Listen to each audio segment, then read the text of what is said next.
yellow. At age 3, Clara's mother, Elizabeth, died giving birth to her youngest, Elizabeth. Being black in 1940s Mississippi meant bleeding to death during birth was just what a black deserved. At tender age 11, true flames ripped Clara's childhood apart when her father, James, was burned to a cross in their front yard for being uppity enough to hold NAACP meetings in home. A child's perception of reality is like blurred snapshots through muddy lens. A child picks up on hints of emotion, although often struggles with understanding the root. I, Elizabeth Jamie, named after beloved grandparents Elizabeth and James, was the last born to then 40-year-old Elvin and Clara. If I were to describe my childhood, it would taste like ice cream doused in strawberries, covered in caramel sauce, with few nuts and loads of cherries. It would smell like potpourri and sweet potato pie and sugar cookies. It would sound like insane laughter, the laughter that hurts when you don't want to laugh anymore, but your soul is tickled and your body cries out in joy. It would look like waking to a mother's love that was so validating and intoxicating that it was a bubble of security that followed me on life's journey. I indeed did listen to my mother, and those lessons taught me to always look someone in the eye when speaking to them, to always be present and take pride in my great intellect, to articulate my thoughts and ideas, and to love myself boldly and vivaciously without needing approval. My mother taught to respect and love others because we all as humans have a thread of commonality. Years have a way of cleansing muddy lens. Time often tells the tale behind blurred snapshots. Now, mother of 2, I have a vivid understanding of the price those lessons cost my mother.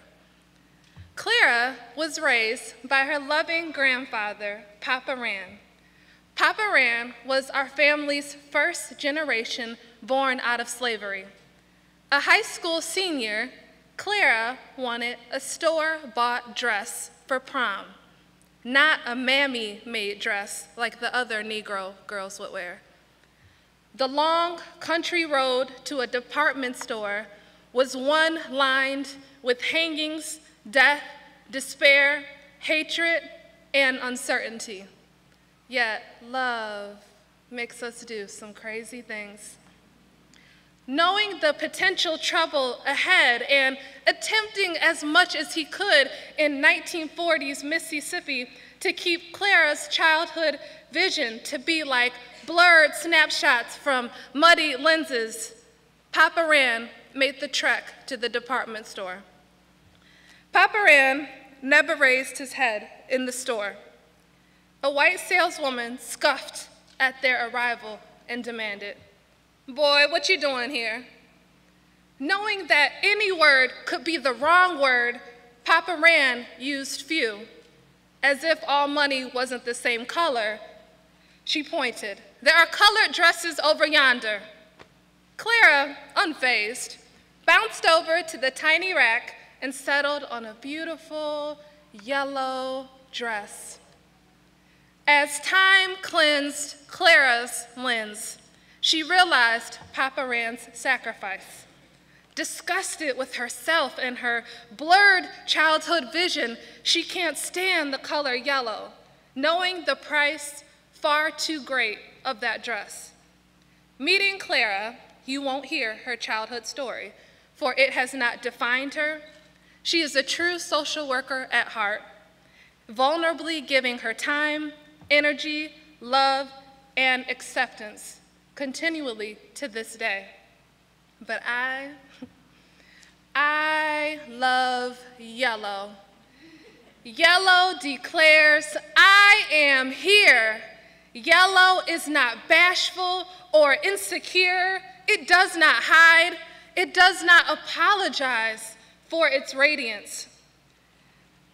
What yellow, sorry.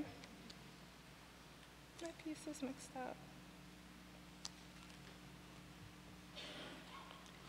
What yellow best reminds me of is gold.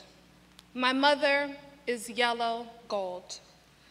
Gold is highly malleable and ductile, meaning that Clara is capable of being extended and shaped by hammering and able to undergo change of form without breaking. Gold does not corrode, meaning Clara does not deteriorate or destroy gradually. Gold is alloyed to increase its strength, as Clara has been altered and debased, but increased in strength. Gold is a great conductor of heat and electricity, as Clara has warmed and electrified many a life, including mine. Gold symbolizes a noble nature, just as Clara has a heart of gold. Yellow gold is a standard of beauty. It is a universal symbol for wealth. I am gratefully indebted to my mother for her legacy of yellow. Although time has cleansed my once muddy lens, I've still yet to see character richer or more beautiful than the standard, which is my mother, yellow.